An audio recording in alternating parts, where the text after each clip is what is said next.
So guys good morning. अब बात करने वाले हैं एंटी नियोप्लास्टिक एजेंट्स। आप में से कोई जानता है एंटी नियोप्लास्टिक क्या होता है? एंटी नियोप्लास्टिक एजेंट्स क्या होते हैं?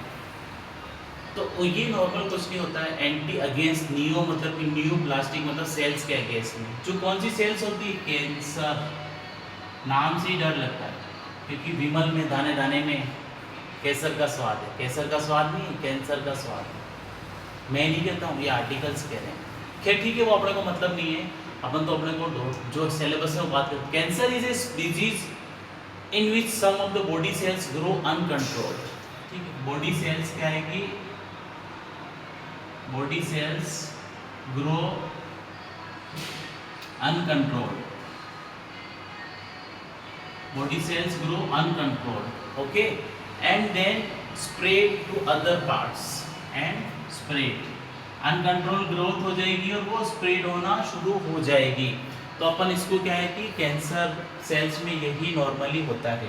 कैंसर की मुख्यतः क्या है कि 4 स्टेजेस होती है, जो कि मोस्ट 4 स्टेज होती है। फर्स्ट स्टेज में क्या है कि स्टेज फर्स्ट में वो एरिया आइडेंटिफाई करेगी कि यहाँ पे मुझे अपने वेक्टर से अपनी सेल से वो यहाँ पे प्रोड्यूस करेगी। XYZ एरिया है, जैसे कि स्मॉल एरिया में। ठीक है, स्टेज सेकंड में क्या करेगी? स्टेज सेकंड में क्या करेगी? वो वहाँ पे एक तो यहाँ पे बैठेगी। ठीक है, बैठेगी। ठीक है, बैठने होने के बाद में सेकंड वन स्टेज में क्या करेगी? ग्रोन करेगी। वो वहाँ पे ग्रोथ चालू करेगी। ठीक है, ग्रोन चालू हो जाएगी। ठीक है, थर्ड वन में क्या होगा कि थर्ड स्टेज में क्या होगा कि साइज बढ़ाना शुरू करेगी, साइज इंक्रीज करना शुरू करेगी। साइज इंक्रीज करेगी, size larger and possibility of lymph node में जाएगी। फिर क्या करेगी? वो ऐसे ऐसे स्प्रेड होना शुरू हो जाएगी। और स्टेज 4 में आते आते तो क्या हो जाएगी? स्टेज 4 में cancer spread to the organs में, मतलब ये आपके ना स्टोमक में, लिवर में, किडनी में स्प्रेड होना चालू हो जाएगी। तो ये जो चारों स्टेप्स है, इट्स वेरी वेरी क्रिटिकल्स। ये चारों स्टेप्स बहुत ज़्यादा क्रिटिकल्स रहती है। जो नॉर्मल कैंसर की बात करें तो कार्सिनोमा हो गया, जो क्या है कि ये क्या करता है? ऑर्गन्स और ग्लैंड्स को अफेक्ट करता है। सार्कोमा है, वो क्या है कि कनेक्टिव टिश्यूज पे डायरेक्ट एक्ट करना शुरू कर देता है। फिर मेलेनोमा है, वो क्या है कि सेल्स में, पिगमेंट्स में, स्किन्स में डेवलप होना शुरू हो जाएगा। लिम्फोमा है, ये क्या करेगा? लिम्फोसाइट और वाइट ब्लड सेल्स को अफेक्ट करेगा। और ल्यूकेमिया है, वो कैंसर, ये जो है ना ब्लड कैंसर, एक टाइप का ब्लड कैंसर होता है। कैंसर के कोज के क्या क्या रीज़न हो सकते हैं? तो एक फर्स्ट जो रहता है आपका अनहेल्दी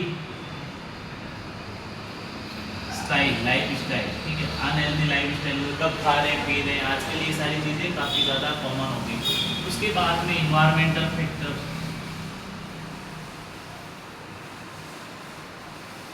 इन्वायरमेंटल फैक्टर्स में क्या है कि आप जैसे ना प्रकृति के साथ में जुड़े रहते हैं ना, तो वो किस तरह से बिहेव प्रोड्यूस कर रही है। फिर आपका टॉक्सिक इन्वायरमेंट है, आजकल बहुत ज़्यादा प्रदूषण है, बहुत सारा मतलब ये है, पानी खराब हो रहा है, उसमें रेडिएशन एक्सपोज हो रही है। ठीक है, रेडिएशन सारी है, तो इससे क्या हो रहा है? It should be causes problematic. उसके बाद में नेक्स्ट जो आता है वो है आपका हार्मोन थेरेपी। हार्मोन थेरेपी में हार्मोनल इम्बैलेंस हो गया, दूसरी कोई चीज़ें हो गई। तो ये सारे के सारे मतलब आपके आजकल कैंसर पैदा करने के लिए कारक हो गए। अब अपन जैसे इसको ट्रीट कैसे, या तो कीमोथेरेपी से, रेडिएशन थेरेपी से, सर्जरी से, हार्मोनल थेरेपी से, बायोलॉजिकल थेरेपी से, या इम्यूनोमोडुलेटरी थेरेपी से, बोन मैरो ट्रांसप्लांट से।